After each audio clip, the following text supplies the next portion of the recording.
So now we're going to talk about the instrument of covenant. In your instrument of covenant, there are some things that you need to know about yourself as a person.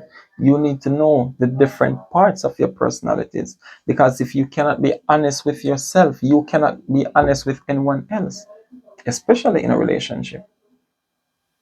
So try to get to know yourself. So while you are yet free, spend time to examine yourself. Try to move into a relationship with yourself. Move into a relationship with yourself. Know the truth of yourself, right? There are some things that you can put up with, and there are some things that are going to be your non-negotiables. Never go against your non-negotiable. For example, if you know you are not into a man having two women, doesn't matter what the Bible say. If it's against your moral code, do not engage in that situation. And don't say that, oh, you did not know what is up. Everybody understands that multiple women means more than one woman. So you don't need to know what the terms and conditions are. If you are against a man having two wives, don't put yourself in that situation. Don't tell yourself that, oh, I'm going to see what it's about and then. No. If you're going to see what it's about, it means that it's not your non-negotiable.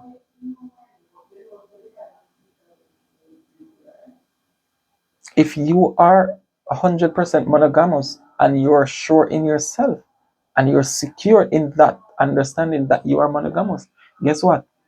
Polygyny is not for you. So it doesn't matter what the doctrine is behind it. Don't put yourself there.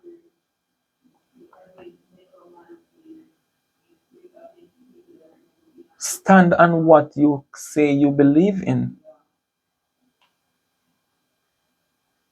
so you can be held accountable for what you believe in and the life that you're living. But don't create conflicts in getting into something that you are against, that you claim you are against at least. Right? And the next thing regarding this subject with brothers also, if you didn't start your relationship on those terms, and now you come into the truth and you see that, oh, it's okay for a man to have two wives, guess what? You cannot betray your covenant with your wife, because you and her never had an agreement about having a second wife. So a lot of new brothers coming into the truth, that's the only topic they want. Multiple wives, multiple wives, multiple wives. It doesn't work like that. You have this type of marriage, you and your wife, and then 5 years down the road, you just want to change this. It doesn't work like that. You cannot come and present a woman and say, hey, this is my other wife. You cannot present a woman to your wife and just say, that's not how it works. Because in this marriage, it's all love, and love is something that is shared. So you having another wife should not come as a surprise to your wife. Matter of fact, it should be your wife who's picking somebody after herself that she sees would be suitable for your needs and your purpose and your goals. Not you choosing after the flesh. Oh, this woman looks. No, it's more than that. You don't build an empire of appearance. You build it off meaningfulness, intentions, purpose, goals, visions, manifestations, wisdom. Not having a bunch of young women who are fruitful and can produce a lot of babies, and all of them are unfruitful spiritually. That's not what you use to build an empire. Why do you think the Most High almost killed everyone, leaving Joshua and Caleb, apart from the children? He could use those two, just those two, along with the children, to start back everything. He doesn't need a bunch of unfruitful people, spiritual unfruitful people, rebellious people. And this is why circumcision of the heart is very important. And that is what you should ask as a price of dowry. If he's not willing to pay it, don't involve in that. If she's not willing to pay it, don't involve in that. So make sure you list in the instruments of covenant what are the do's and don'ts, and what puts an end to the marriage, what is forbidden, the philosophies. You have to mention all of that too. Abuse, gambling,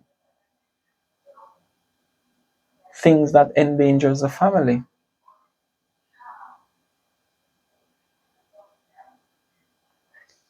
Let us go to the book of Exodus chapter 19 and verse 8.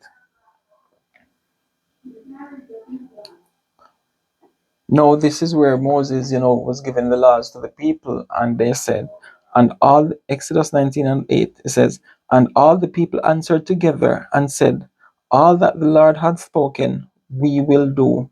And Moses returned the words of the people unto the Lord.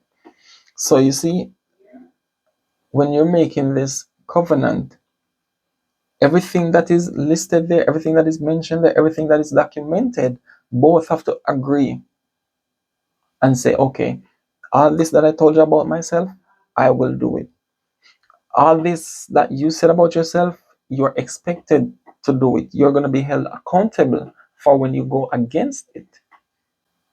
You have to know on what grounds things can be reconciled and on what grounds there is no reconciliation.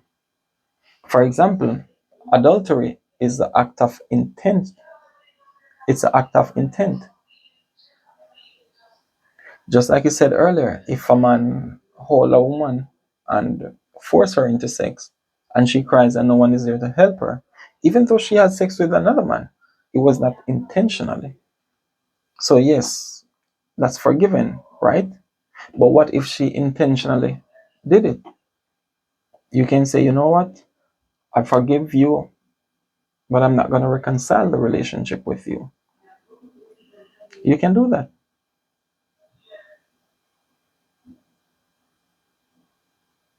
So you have to state all those things that mean something to you in your instrument of covenant that both of you can agree on and both of you can be held accountable. So you know where you stand at all times. Let's go to the book of Tobit. It says, Tobit chapter 7 and verse 14. It says, and called Edna his wife and took paper and did write an instrument of covenants and seal it. So, yes, the instrument of covenant is important, especially in these days. These are the time of deception. No doubt. A person will say to you, hey, this, and then he does something or she does something contrary, and you come back and tell them what they said here. They said, no, I didn't say that. So you need it to be documented, or as I said, you can have it video recorded or audio recorded, whichever way that is good for you, that is suitable for you, right? So it's important to have those so you don't be putting up with BS over and over and over with the false hope that one day he or she will change. One day they will circumcise their heart. You don't need to be living on vain hope and a bunch of lies. No, you don't. You're more valuable than that.